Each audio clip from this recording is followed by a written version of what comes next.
બીજા મુદ્દાની વાત કરીએ તો અમદાવાદના ચેનપુર વિસ્તારમાં મંદિરની જમીનને લઈને હોબાળો થયો, જ્યારે બુલેટ ટ્રેન પ્રોજેક્ટના અધિકારીઓ પોલીસ બંદોબસ્ત સાથે સ્થળ પર પહોંચ્યા.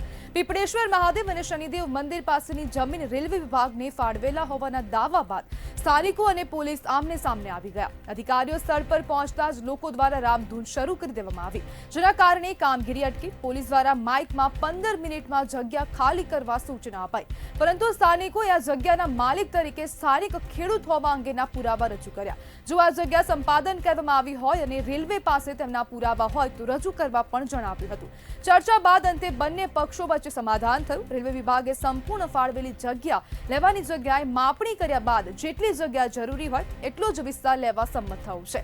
સાથે જ મંદિર સુધીનો માર્ગ અડકાય નહીં એ માટે થોડોક ભાગ છોડી મૂકવાનો નિર્ણય લેવામાં આવ્યો છે.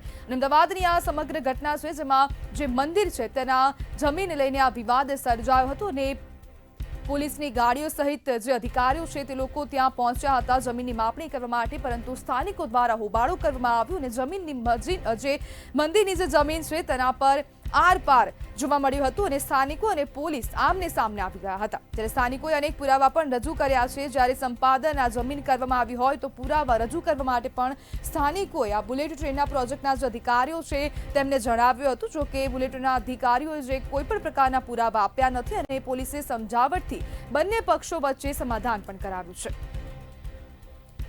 ત્યારે આપણી સાથે સામાજિક કાર્યકર સુધીર બુંદેલા જોડાઈ ગયા છે. સુધીરભાઈ, જમીનનો આ જે મંદિરની જે જમીન છે તેને લઈને વિવાદ થયો અને પોલીસ પણ હવે વચ્ચે પડી છે, શું કહેશો? આ બુલેટ ટ્રેનના અધિકારીઓ બહારના હોય છે.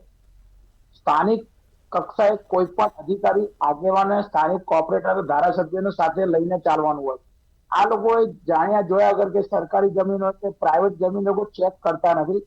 એ બહાર પાડી દે છે કે ભાઈ આ વસ્તુ અમે જમીન કબજે કરે અમે બુલેટ ટ્રેનનું કાઢીશું.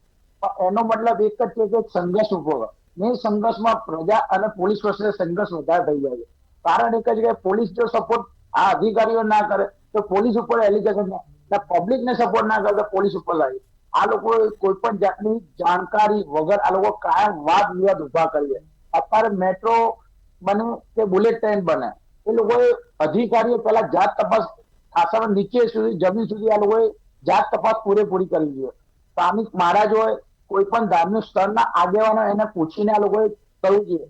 અત્યારે જો આ તો પોલીસ સ્ટાફને સારું ધન્ય કહેવાય એ લોકોએ સમાધાન કરાવે, ના હોય તો પ્રજા કોઈ કાકરી ચારો કરે તો આનો પરિણામ બહુ ખરાબ આવી શકે. ત્યાં કોઈને જેલમાં જવું પડે, ત્યાં કોઈના આપે જે પ્રમાણે કહ્યું કે સમાધાન થઈ ગયું છે ને અહેવાલ પણ એવા છે કે સમાધાન થઈ ગયું છે, તો શું ખરેખર સમાધાન થયું છે? જો હવે જ્યારે પ્રોજેક્ટની શરૂઆત થઈ જાય કામકાજની ત્યારે જો જમીન હવે ખુલ્લી રાખવામાં ન આવે તો શું? તો જગા ખુલ્લી નહીં રાખવા તો એ સંઘર્ષ થવાનો જ છે. જો સમાધાન થઈ ગયો ઇલેક્ટ્રોનિક મીડિયા માધ્યમથી ખબર પડે તો બહુ સારામાં સારી વસ્તુ છે. નહીં તો સંઘર્ષ 100% થશે. કે અત્યારે લોકો ધાર્મિક આસ્થામાં લિમિટ બહારના વધી એક આસ્થા એટલું બધું થઈ ગયું છે. એનું કારણ એક જ છે કે અમે ધ્યાન આપવા બી તૈયાર. હજી આટલા વર્ષો જૂના મંદિર હશે ને બુલેટ ટ્રેન હમણાં આવેલી છે, એના હિસાબે લોકોના એક સંઘર્ષનો બહુ ઊભું થશે. એટલે આનું પરિણામ સારું આવે એવી આપના માધ્યમથી માન્ય રાખવું જોઈએ. સુધીરભાઈ, જો જમીન આજે છે તે સંપાદન થઈ હશે તો જ અધિકારીઓ ત્યાં સ્થળ પર પહોંચ્યા હશે, એમને એમ તો નહીં પહોંચ્યા હોય?